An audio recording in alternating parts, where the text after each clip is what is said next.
Sir, parliament ఎన్నికలు దృష్టిలో పెట్టుకుని కాంగ్రెస్ ప్రభుత్వం తీసుకొచ్చిన పంచ్ న్యాయ్, ఆ పంచ్ న్యాయ్లో కిసాన్ న్యాయ్, నారీ న్యాయ్, యువ న్యాయ్, శ్రామిక న్యాయ్, ఇషేదారి న్యాయ్, ఈ పంచ్ న్యాయ్ అనేది కాంగ్రెస్ పార్టీని ఏ స్థాయి వరకు గెలిపించగలుగుతాయి? మరి బీజేపీ పార్టీ గెలుపును ఎంతవరకు ఆపగలుగుతాయి?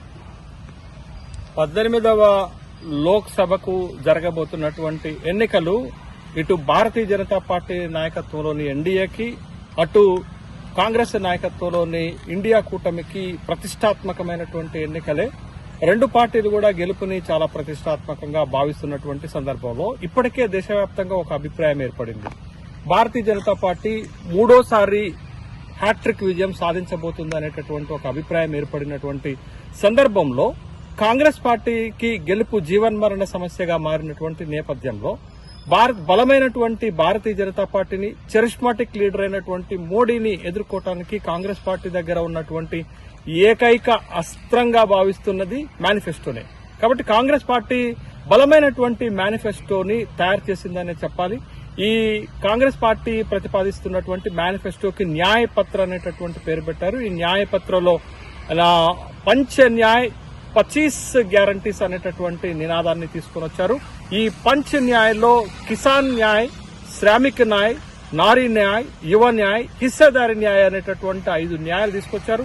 ఒక్కొక్క న్యాయం కింద కాంగ్రెస్ పార్టీ 25 గ్యారంటీలు ఇస్తుంది. అంటే మొత్తము 5 న్యాయాలలో 25 గ్యారంటీలను తీసుకొని వచ్చి 5 ముఖ్యమైనటువంటి వర్గాలను టార్గెట్ చేసినట్టుగా మనకు కనపడుతుంది. ముఖ్యంగా కిసాన్ రైతులను, నారీ మహిళలను, యువకులను, శ్రామికులను, హిస్సేదారి అట్టడుగు వర్గాలను, ఈ 5 వర్గాలతోటి ఈ 5 వర్గాలని కనెక్ట్ చేస్తూ ఈ 5 వర్గాలకు ప్రయోజనం కలిగించే విధంగా మేనిఫెస్టోని తయారు చేసింది.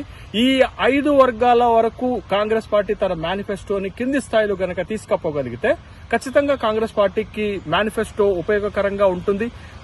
ఈ మేనిఫెస్టో కాంగ్రెస్ పార్టీకి బలమైనటువంటి అంశంగా కనపడుతుంది. ఇప్పటికే దేశంలో ఉన్నటువంటి ప్రజల నుంచి, రాజకీయ వర్గాల నుంచి, విశ్లేషకుల నుంచి కాంగ్రెస్ పార్టీ ఒక బలమైనటువంటి మేనిఫెస్టోను తయారు చేసింది అనేటటువంటి అభిప్రాయాలు వ్యక్తమవుతున్నాయి. ఈ మేనిఫెస్టోని క్రింది స్థాయి గనక కాంగ్రెస్ పార్టీ శ్రేణులు తీసుకుపోగలిగితే కాంగ్రెస్ పార్టీకి కొంత మేరకు ఇది బలం చేకూర్చేటటువంటి అంశం ఉంది. అక్కడ కాంగ్రెస్ పార్టీ బలంగా ఉన్నటువంటి రాష్ట్రాలలో భారతీయ జనతా పార్టీని ఎదుర్కోవడానికి కాంగ్రెస్ పార్టీకి ఉపయోగపడుతుంది. కాంగ్రెస్ పార్టీ తీసుకొచ్చినటువంటి ఈ మేనిఫెస్టో కాంగ్రెస్ పార్టీ విజయంలో కీలక పాత్ర పోషించబోతుంది అనేటటువంటి అభిప్రాయాలు కూడా వ్యక్తమవుతున్నాయి. అయితే కాంగ్రెస్ పార్టీ తన వ్యూహాన్ని మార్చుకొని గ్యారంటీల రూపంలో మేనిఫెస్టోను పట్టుకొచ్చింది. దీనికి ప్రధానమైనటువంటి కారణం గతంలో 2023లో జరిగినటువంటి కర్ణాటక ఎన్నికల్లోనూ 2023లో జరిగినటువంటి తెలంగాణ రాష్ట్ర శాసనసభ ఎన్నికల్లో కర్ణాటకలో 5 గ్యారంటీలతోటి, తెలంగాణలో 6 గ్యారంటీలతోటి అధికారంలోకి వచ్చిన విధంగానే దేశవ్యాప్తంగా కూడా ఈ గ్యారంటీలతోటి కాంగ్రెస్ పార్టీ గెలుపుని సునాయాసం చేసుకోవాలని కాంగ్రెస్ పార్టీ భావిస్తుంది.